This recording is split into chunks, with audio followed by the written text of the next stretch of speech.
बेटा नीट का जो पेपर हुआ था उसका आंसर की हम लोग देख रहे हैं। कल हम लोगों ने बॉटनी के कुछ क्वेश्चंस देखे थे, 126 क्वेश्चन देखे थे, और आज हम लोग देखने जा रहे हैं क्वेश्चन नंबर 127। 101 से 126 तक हम लोगों ने देखे थे कल, तो इसके आगे से हम लोग आज देखेंगे क्वेश्चंस। इसमें प्रिंट ये जो नंबर कोडिंग लिखा हुआ है इस वजह से थोड़ा सा आपको पढ़ने में कम आ रहा होगा, बट क्वेश्चन पेपर तो होगा आपसे, वहाँ से मैच कर सकते हैं। ये बेटा T4 है। Question number 127 given below are two statements. Statement 1, chromosome become gradually visible under light microscope during leptotene stage. हाँ ठीक है, लेप्टोटीन स्टेज में वो क्रोमेटिन अपीयर होने लगते हैं। Statement 2, the beginning of diplotene stage recognised by dissolution of synaptonemal complex. बेटा pachytene में कंप्लीट हो जाता है क्रॉसिंग ओवर, और ये फिर डिप्लोटियन में डिसोसिएशन हो जाता है इसका। तो बात तो सही है, दोनों स्टेटमेंट सही है। स्टेटमेंट 1 और 2 इज करेक्ट है, ठीक है, बहुत सही है। Question number 128, formation of interfascicular cambium from fully developed parenchyma sales is an example for D differentiation, maturation, differentiation नहीं, डी डिफ्रेंशिएशन होगा, क्योंकि कैम्बियम क्या होती है बेटा, मेरिस्टेमेटिक होती है, और जब कोई मेरिस्टेमेटिक टिश्यू डिफ्रेंशिएट होकर के परमानेंट टिश्यू बन जाता है तो वो डिफ्रेंशिएशन हुआ ना। अब वो फिर से अगर मेरिस्टेमेटिक हो रहा है तो इसका मतलब डी डिफ्रेंशिएशन हो, वो डिफ्रेंशिएशन उसका वापस हो रहा है, फिर से लौट रहा है अपने पुराने उस पर, तो इसका हो जाएगा बेटा डी डिफ्रेंशिएशन। देखो मेरिस्टेमेटिक से क्या बनता है, परमानेंट। अब ये क्या हो रहा है, परमानेंट से मेरिस्टेमेटिक बन रहा है, तो ये डी डिफ्रेंशिएशन हो रहा है। ये वाली प्रोसेस डिफ्रेंशिएशन कही जाती है, ठीक है बेटा, तो ये सही होगा dedifferentiation. Question number 129, statement दिया हुआ है बेटा, given below are two statements. Statement number 1, parenchyma is living but collenchyma is dead tissue. दोनों लिविंग है, पैरेन्काइमा भी लिविंग है, कोलेनकाइमा भी लिविंग है, तो ये स्टेटमेंट रॉन्ग है, क्योंकि कोलेनकाइमा डेड नहीं है। हाँ स्क्लेरेनकाइमा में डेड सेल्स होती हैं, स्क्लेरेनकाइमा में, बट कोलेनकाइमा में नहीं। कोलेनकाइमा बेटा लिविंग होता है। दूसरा स्टेटमेंट क्या कह रहा है, जिम्नोस्पर्म लाइक जाइलम वेजल्स, ठीक है, but presence of xylem vessels is the characteristic of angiosperms. हाँ ठीक है, सही है। फर्स्ट गलत है, इसमें कौन सा सही हो जाएगा, स्टेटमेंट बोथ स्टेटमेंट नहीं, बोथ नहीं, one statement false, statement 2 is true. हाँ ये वाला second option, statement 1 is false but statement 2 is true. Question number 130, identify the set of correct statement. The flowers of Vallisneria are colourful and produce nectar. ना तो colourful होते हैं ना तो nectar produce करते हैं, क्योंकि वाटर पॉलिनेटिंग होते हैं। इनको जो प्लांट इंसेक्ट पॉलिनेटिंग होते हैं उनमें नेक्टर की भी ज़रूरत होती है, और वो प्लांट्स कलरफुल भी होते हैं इंसेक्ट को अट्रैक्ट करने के लिए, बट ये water is abiotic pollinator, so this is no need of nectar and attraction, तो ये गलत है।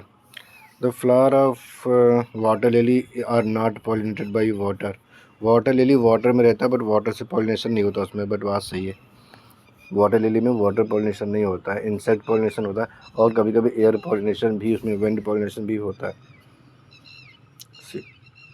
The most of the water pollinated species the pollen grains are protected from wetting. हाँ म्यूसिजिरस कोट होता है जो पॉलन को वेट होने से बचाते हैं, क्योंकि वाटर में पॉलन होते हैं ना वो। क्वेश्चन नंबर ये option D, pollen grains of some hydrophytes are long and ribbon like. हाँ जोस्टेरा इसका एग्जाम्पल है। जोस्टेरा क्या होता है बेटा, ये सी ग्रास होता है, मैरीन एंजियोस्पर्म होता है, मैरीन एंजियोस्पर्म, और इसमें रिबन लाइक पॉलन मिलते हैं, लॉन्गेस्ट पॉलन मिलते हैं जोस्टेरा में, तो ये भी सही है। E in some hydrophyte the pollen grains are carried passively inside the water. हाँ ये भी सही है। तो बेटा इसमें कौन सी, बी सी डी ई किसमें, BCD है ये बेटा 2 सेकंड में मिल रहा है, BCD इसमें मिल रहा है, तो ये सही है। एंड अब देख लेते हैं बेटा ये क्वेश्चन में 130 है। अच्छा इधर से 131 देखते हैं। विच of the example of actinomorphic flower, actinomorphic flower मिलते हैं, पाइसम में नहीं मिलेंगे, पैपिलोनेटी का ये धतूरा मिलेंगे। सोलेनेसी फैमिली में जो सोलेनेसी में जितने भी हैं, आलू है, टमाटर है, बैंगन है, सोलेनम मुलंजनम, लैगोबस्कन स्कुलेंटम, सोलेनम ट्यूबरोसम और ये धतूरा, इनमें सब क्योंकि सोलेनेसी में एक्टिनोमॉर्फिक फ्लावर्स मिलते हैं बेटा, तो ये सही हो जाएगा धतूरा।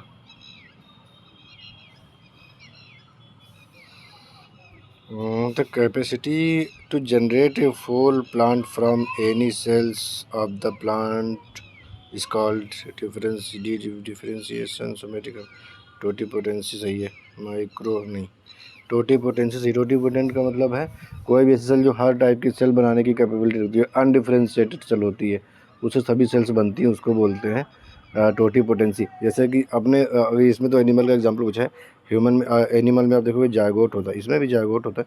अब जायगोट से क्या होता है, ये पूरी बॉडी बनती है, तो जायगोट यूनिसेलुलर फिर से मल्टीसेलुलर बॉडी बनेगी, क्लीवेज होगा और फिर धीरे धीरे ऑर्गेनोजेनेसिस होगी। तो बेटा ये zygote is a totipotent cell. Plant में भी जायगोट से एम्ब्रियो बनता है, तो वहाँ भी क्या होगा, जायगोट एक बेस्ट एग्जाम्पल आपको टोटीपोटेंसी का, तो इसका आंसर होगा 3rd totipotency. Question number 133 given below are 2 statements. Statement क्या है पढ़ते हैं पहले। BT toxins are insect group specific encoded by gene, cry A C gene होती है बेटा, क्राई एसी की कई सारी टाइप्स होती हैं, क्राई जीन बोलते हैं, क्राई एसी और तमाम। तो ये जो क्राई जीन होती है ये रिस्पॉन्सिबल है जीन ये टॉक्सिन बनाने के लिए, जो बीटी कार्प में होते हैं, इंसेक्ट रेजिस्टेंट प्लांट होते हैं बीटी कार्प। ठीक है, ये कौन सा था ये, हाँ सेकंड पढ़ते हैं, ये तो सही है। B T toxin exist an inactive prototoxin in beta thuringiensis, however after ingestion by the insect inactive protoxin gets converted into active form and acidic pH। नहीं ये गलत है, इतना नहीं होता, वो होता एक्टिव ही है, शुरू से एक्टिव होता है, बस उसको इंट्रोड्यूस करना होता है प्लांट सेल में बीटी क्रॉप तैयार करने के लिए जेनेटिक इंजीनियरिंग के थ्रू। तो ये सही है, ये गलत है। स्टेटमेंट कौन सा होगा, स्टेटमेंट 1 इज ट्रू, हाँ पहले ऑप्शन सही है, सही है। क्वेश्चन नंबर 134 देखते हैं। List of N endangered species were released by, ये रिलीज होती है बेटा IUCN रिलीज़ करता है इसको, international union of conservation of nature, international union for conservation of nature. तो ये सही है बेटा, ये देता है लिस्ट जारी करता है कौन कौन से स्पीसीज इंडेंजर्ड हैं, और उसके लिए रेड डाटा बुक भी होती है, वो लिस्ट को रेड डाटा बुक बोलते हैं।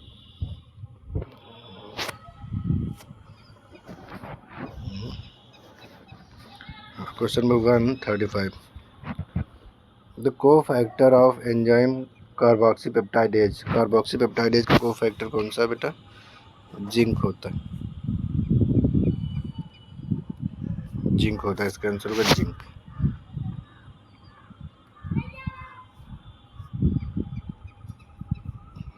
वन 136 देखते हैं बेटा, रेस्पिरेशन से क्वेश्चन आया, अच्छा ये इस टॉपिक से क्वेश्चन आते हैं बेटा, वेटेज अच्छा है और अच्छे क्वेश्चन आते हैं इस टॉपिक से। मैच तो कॉलम है, अब देखो क्या है सिट्रिक एसिड साइकिल, ये कहाँ होती है, माइटोकॉन्ड्रियल मैट्रिक्स में।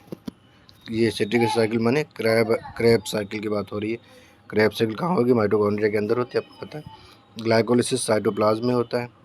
Electron transport mitochondria inner membrane पे होती है, क्या लिखा है ऑप्शन का है, inter membrane space of mitochondria, नहीं इनर माइटोकॉन्ड्रियल मेम्ब्रेन, हाँ ये वाला है। Electron transport inner mitochondria. Proton gradient कहाँ बनता है, ये बनता है इंटर। तो अब ये बेटा आप कर लो, मैच कर दिया मैंने। अब आप इसे लिस्ट से मैच कर लो ऑप्शन क्या है पहले का, ए का टू, ए का टू, ए का टू एक ही ऑप्शन में है। 4 बच्चे ने सही लगाया अभी। ये ए का टू, ये है फोर्थ ऑप्शन सही होगा इसका। Question number 137, which of the following statement is correct regarding to the process of replication in E coli. E coli में जब क्या हो रहा है, रेप्लिकेशन हो रहा है, तो क्या ऑप्शन में कौन सा सही है? करेक्ट पूछ रहा है, बताना। The DNA dependent DNA polymerase catalyses and polymerisation in 5 days to 3 days always. नहीं, केवल 5 days to 3 days करता है, 3 days to 5 days नहीं करता। एज वेल एज जो लिखा ना, ये गलत हो गया फिर। The DNA dependent DNA polymerase catalyses polymerisation in 5 days to 3 days direction. DNA dependent DNA polymerase catalyse, हाँ ये सही है, बच्चे ने लगाया तो सही है, यही सही होगा। और देख लेते हैं। The DNA dependent DNA polymerase catalyse polymerisation only one direction, नहीं ये तो बिल्कुल 3 days से 5 days नहीं होगा, 5 days से 3 days होगा। Four, the DNA dependent RNA polymerase catalyse polymerisation, नहीं रेप्लिकेशन की बात हो रही तो वहाँ DNA पॉलीमरेज जाएगा, फिर यही सही है। ये क्वेश्चन ऑप्शन नंबर सेकंड सही होगा, 5 days to 3 days, ये सही है। क्वेश्चन नंबर 138,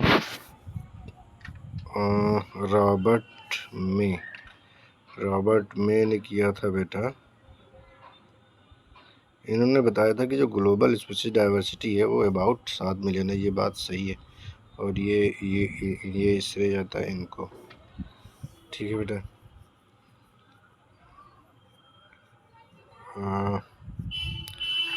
अलेक्जेंडर वॉन ने बताया था स्पीशीज एरिया रिलेशनशिप, नहीं ये इन्होंने नहीं बताया था, ये बताया था, हाँ ये इन्होंने ही बताया था। पावल साहब ने क्या किया था, पावल ने एक हाइपोथेसिस दी थी, रिवर प्रॉपर हाइपोथेसिस। इकोलॉजी में आप ये सब चीज़ें डिटेल में पढ़ेंगे। डेविड टिलमैन ने क्या किया था, long term ecosystem experiment using outdoor plots.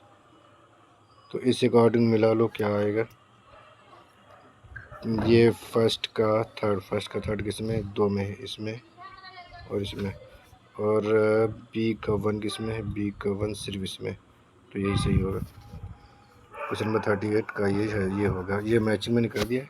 आपके सेट में जो भी ऑप्शन हो आप इससे मैच कर लीजिएगा। 38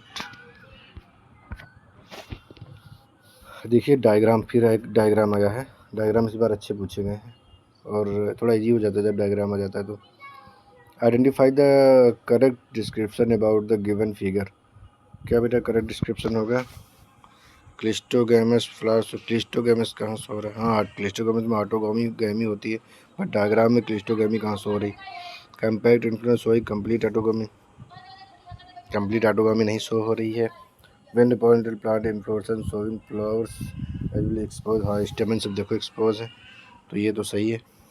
वाटर पॉइंटेड फ्लावर्स शोइंग स्टेमन, नहीं पॉलन म्यूसिलस कवरी नहीं दिखाई पड़ रही, तो यही सही है बेटा। थर्ड ऑप्शन आपका बिल्कुल सही, इसमें इस सेट के अकॉर्डिंग थर्ड ऑप्शन है। ये आंसर क्या होगा इसका, ये विंड पॉइंटेड प्लांट है जो ऐसा इन्फ्लोरेसेंस हो रहा है जिसमें सभी जो एक्सपोज स्टेमन दिख रहे हैं। Question number 140, identify the step of tricarboxylic acid cycle which does not involve oxidation of substrate.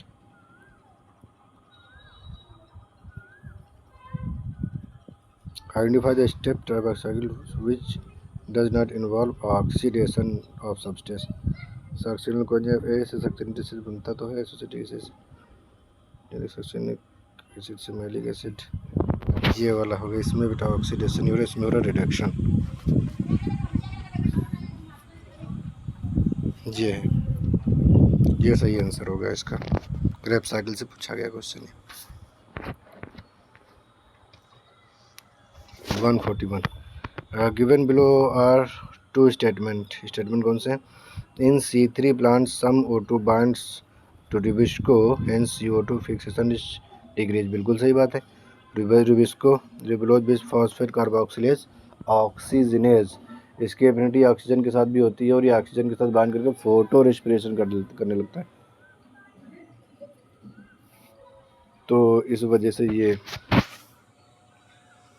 ये वाला सही होगा, ये बिल्कुल सही है। रुको पेन ले लेता हूँ, ये बिल्कुल सही है। Statement 2, in C four plant mesophyll cells show very little photorespiration while bundle sheath cell do not show photo respiration.